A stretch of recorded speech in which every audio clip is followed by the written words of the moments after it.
To my channel. Trinayani serial ఈరోజు ఎపిసోడ్లో ఏం జరుగుతుందో తెలుసుకుందాం. నయని ఆత్మ యమపురికి చేరుకుంటుంది. ఇక తిలోత్తమ పళ్ళరసాన్ని గాయత్రి పాప కోసం సిద్ధం చేస్తూ ఉంటుంది.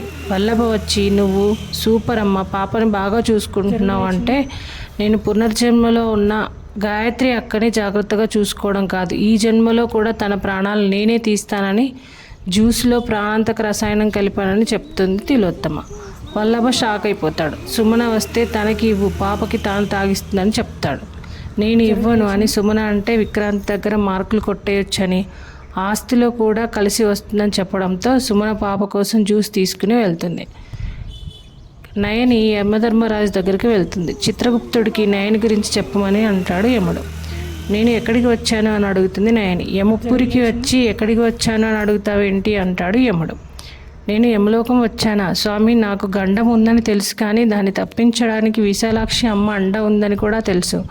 అది దాటితే నిండు నూరేళ్ళు నా భర్తకి సేవలు అందిస్తూ పిల్లలతో సంతోషంగా ఉండి చివరి దశలో సుమంగలిగా వెళ్ళిపోతానని కూడా తెలుసు. కానీ ఇలా అర్ధాంతరంగా ప్రాణాలు వదలడం ఏమిటి స్వామి అని అడుగుతుంది నయని. నీకు ఇంకా వివాహమే కాలేదు, పుత్రరత్నాలు భర్త అంటావేంటి అంటాడు యముడు. అదేంటి స్వామి, అందరి జాతకాలు మీ దగ్గర ఉంటాయి, ఇద్దరు కవల పిల్లలకు తల్లి నాకు పెళ్లి కాలేదంటారేంటి?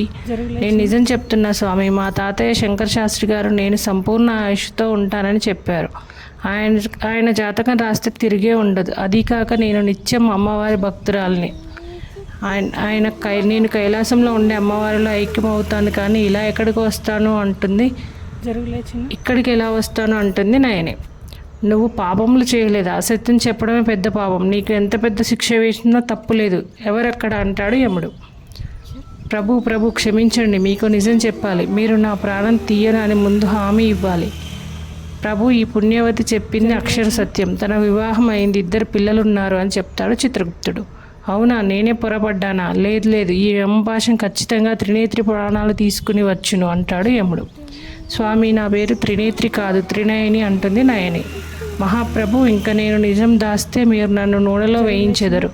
మీ గంభీర స్వరం విని త్రినేత్రికి బదులు నేను త్రినయని పేరు తీయవాలని గుర్తుపెట్టి తప్పు చేశాను. మీరు అన్న ఆ బాల ఇంకా చనిపోలేదు, ఈలోపు ఈ యమపాశం బలవంతంగా త్రినయని ప్రాణం తీసేసింది అంటాడు చిత్రగుప్తుడు. మూర్ఖుడా, ఎంత తప్పిదం చేశావురా, త్రినయని సంపూర్ణ ఆయుష్కురాలు అంటాడు యముడు. ఏంటయ్యా తమరు చేసిన తప్పుడు పని, ఎవరి ప్రాణాలు తీయబోయి నా ప్రాణాలు తీస్తారా? ఇదేనా మీరు చేసే న్యాయం? నా భర్తని నా పిల్లల్ని నాకు దూరం చేశారని న్యాయం చేయమని ముక్కోటి దేవతల్ని అడుగుతా అంటుంది నయని. చూసావా చిత్రగుప్త, అమ్మవారి భక్తురాలు కాబట్టి ధైర్యం తెచ్చుకుంది అంటాడు యముడు. నా ప్రాణాలు తిరిగి నా దేహంలో పంపండి, నేను వెళ్ళిపోతాను అంటుంది నయని. ఆవేశపడకు బాలిక, నువ్వు ప్రమాదంలో పడినందుకు కోలుకోవడానికి 3 నెలలు పట్టును అని చెప్తాడు యముడు. 3 నెలల వరకు నేను కళ్ళు తెరవనా? ఆ ప్రమాదం జరిగింది కూడా మీరు తప్పుగా నా పేరు రాయడం వల్లే కదా. అలాంటప్పుడు నేను ఎందుకు 3 నెలలు కళ్ళు తెరవకుండా ఉండాలి? అదీ కాక మా తిలోత్తమ అత్తయ్య వల్ల గాయత్రి పాప ప్రాణాలకు అపాయం ఉంది అని చెప్తుంది నయని. విక్రాంత్ దగ్గర పాప ఉంటే సుమన వచ్చి జ్యూస్ ఇస్తుంది. జ్యూస్లో విషం ఉందని తెలియక సుమన విక్రాంత్కి ఇవ్వడం, విక్రాంత్ పాపతో ఆ జ్యూస్ తాగించేస్తాడు.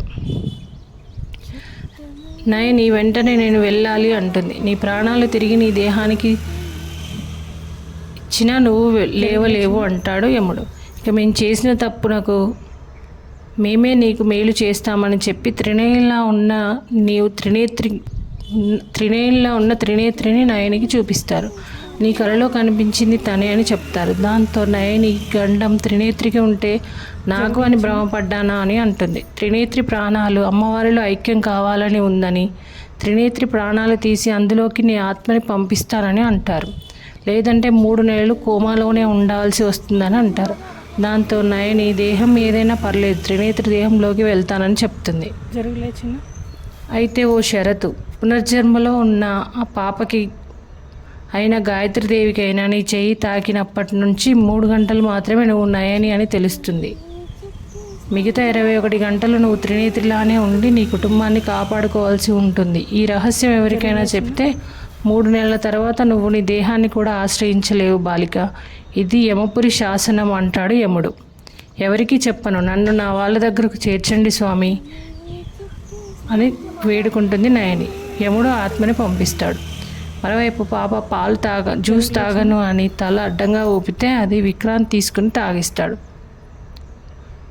అందులో విషం ఉందని మర్చిపోతాడు.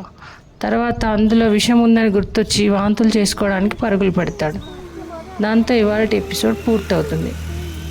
రేపటి ఎపిసోడ్లో ఏం జరుగుతుందో తెలియాలంటే రేపు మన ఛానల్లో పోస్ట్ చేసే వీడియో చూసేయండి. ఈ వీడియో మీకు నచ్చితే లైక్ చేయండి. మరిన్ని ఇలాంటి సీరియల్ అప్డేట్స్ కోసం వెంటనే మన ఛానల్ని సబ్స్క్రైబ్ చేసుకోండి. Thank you.